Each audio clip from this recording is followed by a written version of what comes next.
Daily routine के एक जैसे काम को अच्छे तरीके से अंजाम देने के लिए अपनी रूटीन में थोड़ा सा लिटिल बिट चेंज ला हमारी मेंटल हेल्थ और फिजिकल हेल्थ दोनों के लिए बहुत इंपॉर्टेंट। सो आज के ब्लॉग में आपके साथ शेयर करूंगी इवनिंग रूटीन ऑफ मोम इन पाकिस्तान और ज़बरदस्ती गजरेला की रेसिपी जो बहुत ईजी है, और साथ में शेयर करूंगी जी बैंगन का भरता। So without wasting any time let's get started today's blog. बिस्मिल्लाहिर्रहमानिर्रहीम, अस्सलाम वालेकुम। कैसे हैं आप सब लोग? आई होप आप सब लोग ठीक होंगे। अल्हम्दुलिल्लाह मैं भी बिल्कुल ठीक। तो आज में जी सुबह में इतना कोई खास काम था नहीं और किया भी नहीं। मैंने जो नॉर्मली क्लीनिंग वगैरह होती है वो की थी, और बाकी जो किचन के काम थे ना वो मैंने डिसाइड किया था कि शाम में करूँगी। जैसा कि आप सब लोगों को पता है कि पंजाब में जो विंटर वेकेशंस हैं वो एक्सटेंड हो गई हैं और थोड़ा सा एक हफ़्ता हमें और मिल गया है ताकि हम अपनी रूटीन को थोड़ा सा चेंज कर सकें। क्योंकि नॉर्मली जब बच्चे स्कूल जाते हैं ना तो मेरी यही कोशिश होती है कि मैं मॉर्निंग में अपना खाना एवरीथिंग जो है मैं रेडी कर लूँ, यानी कि मेरा बेटा जब स्कूल से वापस आए तो घर भी साफ़ सुथरा होना चाहिए, खाना भी प्रिपेयर होना चाहिए ताकि उनको ना वेट ना करना पड़े और बस जल्दी जल्दी में सारे काम होते हैं ताकि दिन में वो इजीली नैप ले सकें, अपना स्टडी टाइम हर चीज़ को ना अच्छा सा टाइम दे सकें। तो बच्चे जब स्कूल जा रहे होते हैं ना तो सिर्फ बच्चे स्कूल नहीं जा रहे होते हैं, आप समझ लिया करें कि जो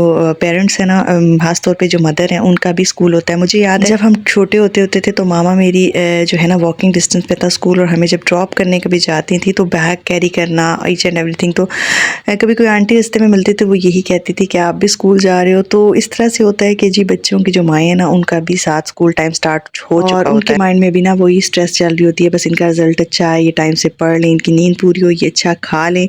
तो इसी तरह से जी रूटीन चलती रहती है। तो जी सबसे पहले तो मैंने आज 1 कप दूध लिया था और उसमें मेरे पास 3 अदद गाजरें थी, वो मैंने डाल दी थी पील ऑफ करके, और पूरी साबुत गाजर जो है ना वो मैं डाल दूंगी दूध में, कुछ भी नहीं डालूंगी क्योंकि जो गाजर है वो खुद अपना पानी भी छोड़ती है। और साथ में मैंने दूध ऐड किया था, तो आगे चल के आपको बताऊंगी कि किस तरह से गाजर का हलवा बनेगा और बहुत मज़े का बनता है।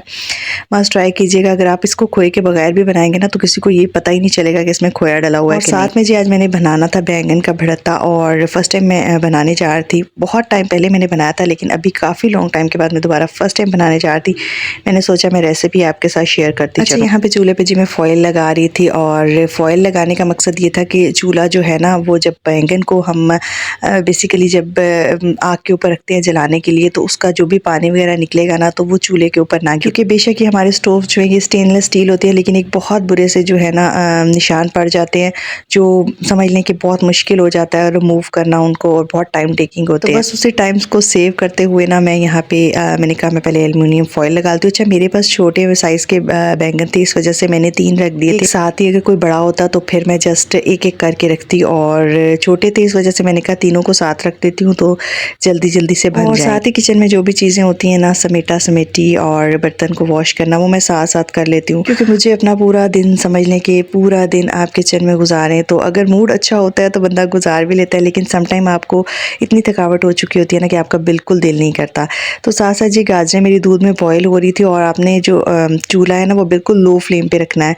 अच्छा, उसके बाद जी जो भी रीफिलिंग वगैरह होती है ना उस टाइम पे मैं कर लेती हूँ। जैसे कभी ऑयल की रीफिलिंग होगी, कभी किसी भी चीज़ की ग्रॉसरी में ना, तो साथ साथ वो रीफिलिंग भी चल रही होती है। ये मेरी ऑयल बॉटल है और इसके अंदर एक पूरा पाउच जो है ना 1 लीटर का वो नहीं डलता, और अभी ये थोड़ा सा मुझे ओल्ड भी हो गई थी, लेकिन मैं टाइम टू टाइम चीज़ों को तब चेंज करती हूँ जब ज़रूरत होती है, क्योंकि महंगाई बहुत ज़्यादा होगी। तो मैं ऐसा नहीं करती कि बस कोई भी चीज़ ज़रूरत नहीं है और बस मैं ले के रखती रहूँ, ये भी फजूल खर्ची होती है। तो इस तरह से ना आप काफ़ी अपनी सेविंग भी कर लेते हैं। तो बस इस बॉटल को अब मैंने डिसाइड किया था कि जैसे रमज़ान आ रहा है तो छोटी छोटी चीज़ें अपने किचन के लिए, अपनी आसानी के लिए जो है ना वो मैं कोशिश करूँगी। अच्छा, जो पैकेट में बचता है थोड़ा सा ऑयल वो मैं इस ग्लास बॉटल में डाल देती हूँ। समटाइम जब ऑयल बिल्कुल ख़त्म हुआ होता है ना तो ये एकदम से याद आ जाता है और ये पड़ी होती है सामने तो फिर यूज़ हो जाता है। अच्छा, जो पाउच में हल्का फुल्का भी रह जाता है ना उसको भी मैं वेस्ट नहीं करती। मेरी मामा कहती हैं कि रिस्क को थोड़ा सा भी ना ज़ाया नहीं करना चाहिए, और जब छोटे होते थे कभी कभी हम कुकिंग शो वगैरह या इस तरह की चीज़ें अभी भी आप देखें ना तो नॉर्मली उनमें वो बहुत ज़्यादा हमें ऐसे लगता है कि वो चीज़ें कटिंग करते हैं हम लोग को दिखाने के लिए। ऑब्वियसली वो भी लाइव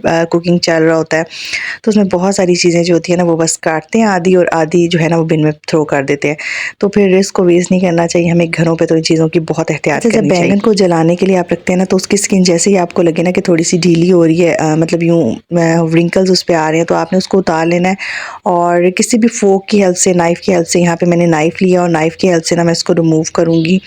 अगर आपके पास मोटे ग्लव्स हैं तो तो आप फिर वो ग्लव्स पहन के इनको कर सकते हैं रिमूव इसका छिलका। बस ये अंदर से जितना भी उसका प्लम निकला था वो सब मैं एक बोल में डाल लूँगी, और आपके पास मैशर है तो आप मैशर यूज़ कर लें। मेरे पास मैशर नहीं है, इस वजह से मैंने स्पून की हेल्प से ना उसको मैश करना स्टार्ट कर दिया। साथ साथ जी गाजर के हलवे पे भी मेरा जो था ना ध्यान था। अच्छा, उसके बाद एक पॉट लेना है, उसमें मैं डालूंगी जी ऑयल। ऑयल भी मैंने रिफिल इसलिए किया था क्योंकि सिर्फ थोड़ा सा ऑयल मेरे पास था और मुझे थोड़ा ज़्यादा क्वांटिटी में इसके लिए चाहिए था। अच्छा, जो इंग्रेडिएंट इसमें जो मेन है ना वो है थोड़ी सी कलवंजी, 2-4 मेथी दाने और एक इलायची। सबसे पहले ऑयल में आपने डाल के इसको थोड़ा सा फ्राई कर लेना है। उसके बाद आपने अनियन और गार्लिक इसमें ऐड करना है चॉप किया हुआ। सबसे पहले अगर आप ये चीज़ डाल देते हैं ना जैसे कि कलवंजी और मेथी दाना, तो इसकी जो स्मेल है ना जो जले हुए बैंगन की वो नहीं आती।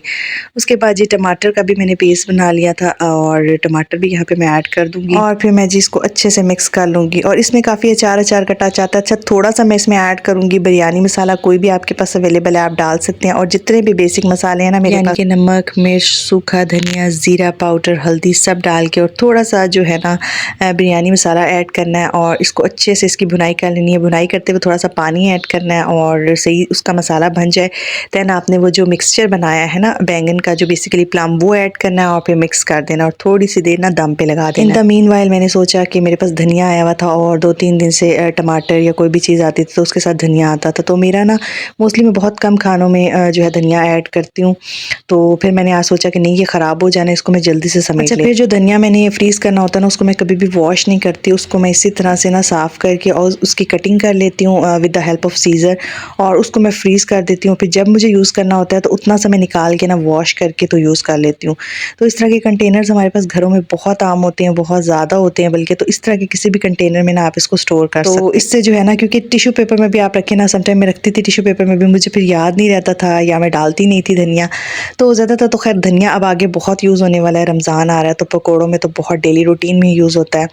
तो खानों में नॉर्मली कम ही, बस एंड में फिर मैं दम खोलूँगी, इसके ऊपर मैं धनिया डालूँगी और थोड़ा सा जो है ना पिसा हुआ गरम मसाला ऐड करूँगी और बस ढक्कन इसका कवर करके रख दूँगी और मेरे ज़बरदस्त सा बैंगन का भरता ईजी सा जो है ना वो रेडी हो गया। इतने में जी दूध में बॉयल भी आ रहा था और मैं साथ साथ चेक कर रही थी कि गाजर जो है वो टेंडर। अच्छा, आप पूरी गाजर डाल दें, आपको इतना ज़्यादा उसको बैठ के ग्रेट करने की ज़रूरत नहीं है, हाथ भी थक जाते हैं। इस तरह से आप डाल देंगे तो जैसे हम फॉर एग्ज़ाम्पल आलू बॉयल करते हैं उसी तरह गाजर भी बॉयल हो जाती है बहुत ईजीली दूध के अंदर। तो वो एक किस्म की ना सॉफ्ट हो जाती है और उसके बाद दूध का एक फ्लेवर भी बहुत अच्छा आता है। बस जी फिर यहाँ पे मैं फॉइल रिमूव कर दूँगी और ये देखें जो भी थोड़ा बहुत पानी उनका निकला है वो इसके ऊपर आ गया और ये ईजी हो गया और इससे ना मेरा जो चूल्हा है वो भी गंदा होने से बच गया है। क्योंकि बेसिकली कोई भी क्लीनिंग का पार्ट है ना, अगर आप उसको दिल से करते हैं और सही नीट करना चाहते हैं ना तो वो काफ़ी टाइम टेकिंग है। और स्टोव क्लीनिंग भी एक टाइम टेकिंग प्रोसीजर है जी। साथ में ही मैंने कहा गरम गरम रोटी बना लेती हूँ क्योंकि हस्बैंड के आने का टाइम भी हो गया था। साथ में मैं रोटी बना लूँगी और साथ में जी रोटी बनाते बनाते जो भी मेरा आटा रिमेनिंग रह जाएगा इससे मुझे ये आइडिया हो जाएगा कि जी कल के लिए मैंने आटा